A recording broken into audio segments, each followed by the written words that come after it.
आपने देखा होगा कई बार आप लोगों के बच्चे संगति के कारण दुर्व्यवहार में हो जाते हैं, वह नशा पत्ता इत्यादि मार्ग में पड़ जाते हैं। तो उस समय ऐसा क्या किया जाए जिससे वह सत्मार्ग में हो। नारद जी भी वसुदेव जी से कह रहे हैं कि वसुदेव जी आप भी देवी पुराण का श्रवण करें और नवहा यज्ञ का आप अनुष्ठान करें। मां भगवती की कृपा से आपके पुत्र कृष्ण जी अवश्य लौटेंगे। ऐसा नारद जी ने कहा ही था कि वसुदेव जी को पूर्वत एक प्रसंग याद आ गया और उन्होंने कहा बिल्कुल सत्य कह रहे हैं नारद जी आप। मुझे एक पूर्वत प्रसंग याद आ गया जब कंस को मेरी 8वीं संतान से मृत्यु का भय था और वह निरंतर मेरे संतानों का वध कर रहा था, मार रहा था, उन्हें मृत्यु दे रहा था।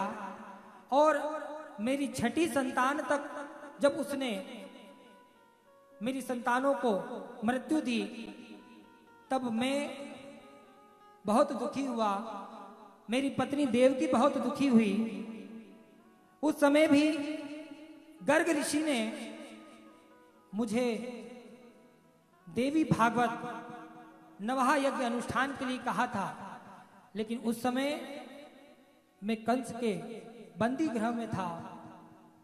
इसलिए मैंने गर्ग ऋषि से ही प्रार्थना की कि आप ही यह संकल्प लेकर के इस नवहा अनुष्ठान को पूर्ण कीजिए कि जिससे मेरी अब होने वाली संतान को कंस मार ना सके। और गर्ग ऋषि ने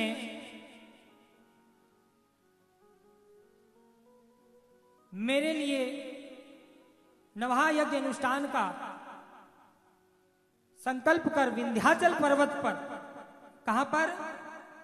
विंध्याचल पर्वत पर इस देवी नवहा यज्ञ का अनुष्ठान किया था और जिसके फल स्वरूप मां आद्याशक्ति ने स्वयं यहां विंध्य रूप माया रूप में जन्म लेकर के वह कंस के सामने उपस्थित हुई। और जब कंस ने उन्हें मारना चाहा तो वह आकाशवृत्ति होकर के विंध्याचल पर्वत पर विराजमान हो गई और आज भी वह विंध्याचल पर्वत से इस जन जन पर अपनी कृपा बरसा रही है। बोलिए विंध्याचल वासिनी महारानी